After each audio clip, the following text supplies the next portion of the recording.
एक बार स्वामी जी अपने आश्रम में एक छोटे पालतू कुत्ते के साथ टहल रहे थे।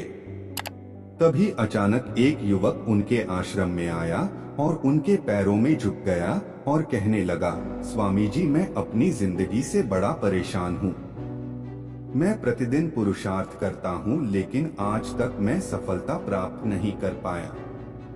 पता नहीं ईश्वर ने मेरे भाग्य में क्या लिखा है, जो इतना पढ़ा लिखा होने के बावजूद भी मैं नाकामयाब हूँ। युवक की परेशानी को विवेकानंद जी तुरंत समझ गए।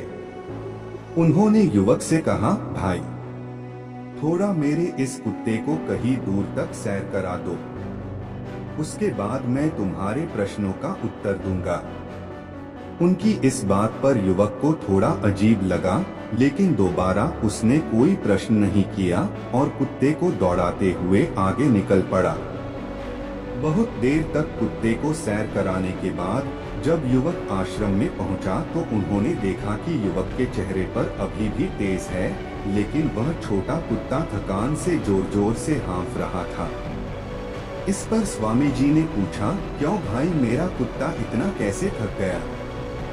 तुम तो बड़े शांत दिख रहे हो, क्या तुम्हें थकावट नहीं हुई?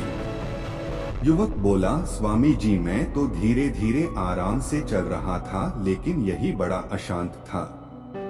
रास्ते में मिलने वाले सारे जानवरों के आगे पीछे दौड़ रहा था, इसीलिए एक जैसी दूरी तय करने के बावजूद भी यह इतना थक गया। तब विवेकानंद जी ने कहा, भाई, तुम्हारे प्रश्नों का उत्तर भी तो यही है। तुम्हारा लक्ष्य तुम्हारे अगल-बगल है, वो तुमसे कहीं दूर थोड़ी है, परंतु तुम अपने लक्ष्य का पीछा छोड़ करके अन्य लोगों के आगे पीछे दौड़ते रहते हो और इस तरह तुम जिस चीज को पाना चाहते हो उससे दूर चले जाते हो।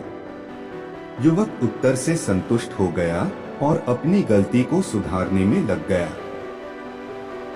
दोस्तों, क्या आपको नहीं लगता आज हम भी इसी कहानी के कुत्ते के समान दूसरों को फॉलो करने में लगे हुए हैं?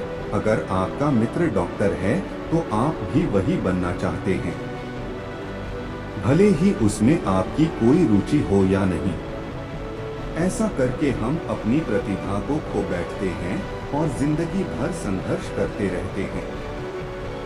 इसलिए दोस्तों, दूसरों को फॉलो ना करें, अपना लक्ष्य खुद बनाएं और उसके पीछे पूरे लगन से लग जाएं।